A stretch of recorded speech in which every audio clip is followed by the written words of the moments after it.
G'day everyone, Paul Stoner here, CEO Bigger Scott, and I'm joined today by Julie Taylor from our Richmond office, who was salesperson of the month for December.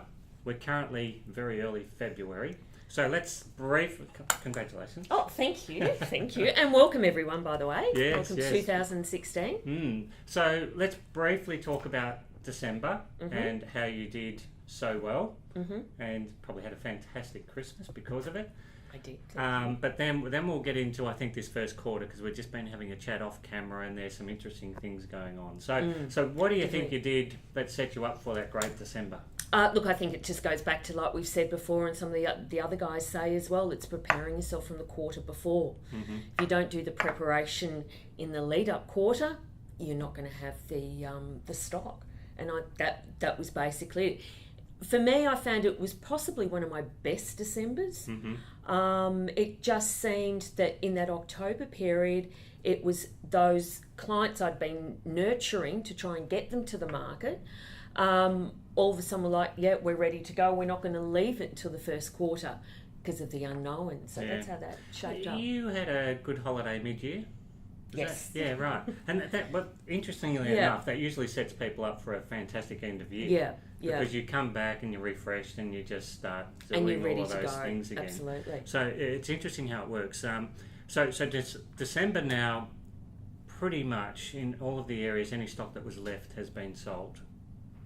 Yes, bar one property that I've got, yes. Which is really interesting. So we're now in this first quarter of 2016, and I was saying earlier to the camera about the fact that it doesn't look like we're seeing the release of stock onto the market that we're expecting. So what are you seeing? What's your prediction of this first quarter? Rates we're saying will stay the same, but property-wise and prices, that's the interesting part. Look, for me, and I look back over my past performance on the first quarter and what I'm listing, and I don't have the listings nor the value of the listings I've had previous years.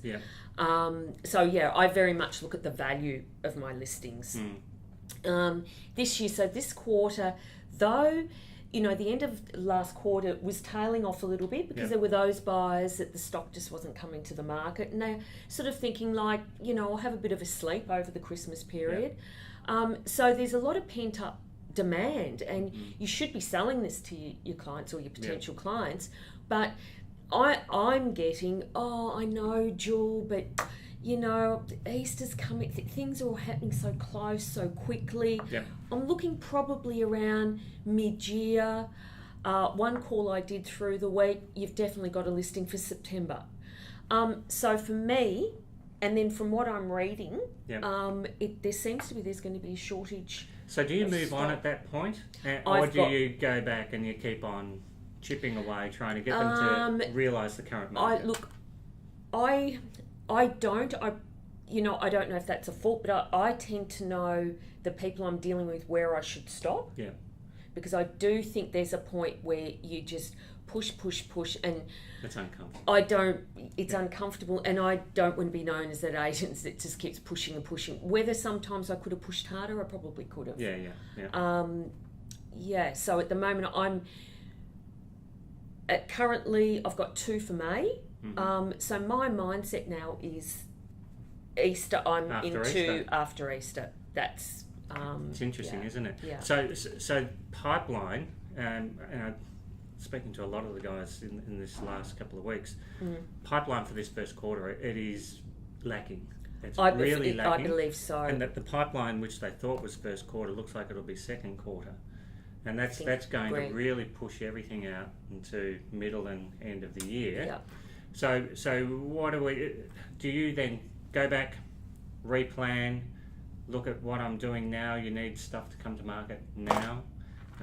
Is it on the phones? What are you doing? It's on the phones as well. Those clients that I'm nurturing, I like giving them information. I'm very, very, I really like giving people information. Typically via email. Quite often then I'll follow them up with a call afterwards. If I don't hear back from them, did you get my email, blah, blah, blah. Always giving them something positive. So it's a mixture of phones and email as So well. it'll be interesting to see with the first couple of weeks on results whether they actually say, I'm going now. Exactly. Yeah, Exactly. which would be really interesting. And it'll be, so we've got you on Tuesday. I know. At our planning day, which will be fantastic. So for everyone watching, if you're not coming on Tuesday, basically we've got the 5 top salespeople within Biggin and Scott talking about how they've planned for 2016, and you will all be different. Yeah.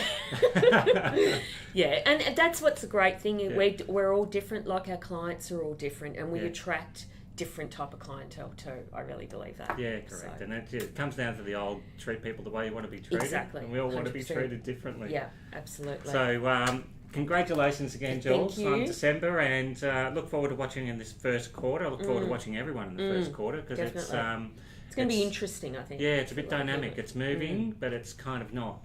So it'll be very interesting. Thanks for watching, everyone. Yeah, thank you. Call Julie with any questions. She's happy to answer. Thanks for watching. Thanks for watching, guys. Bye.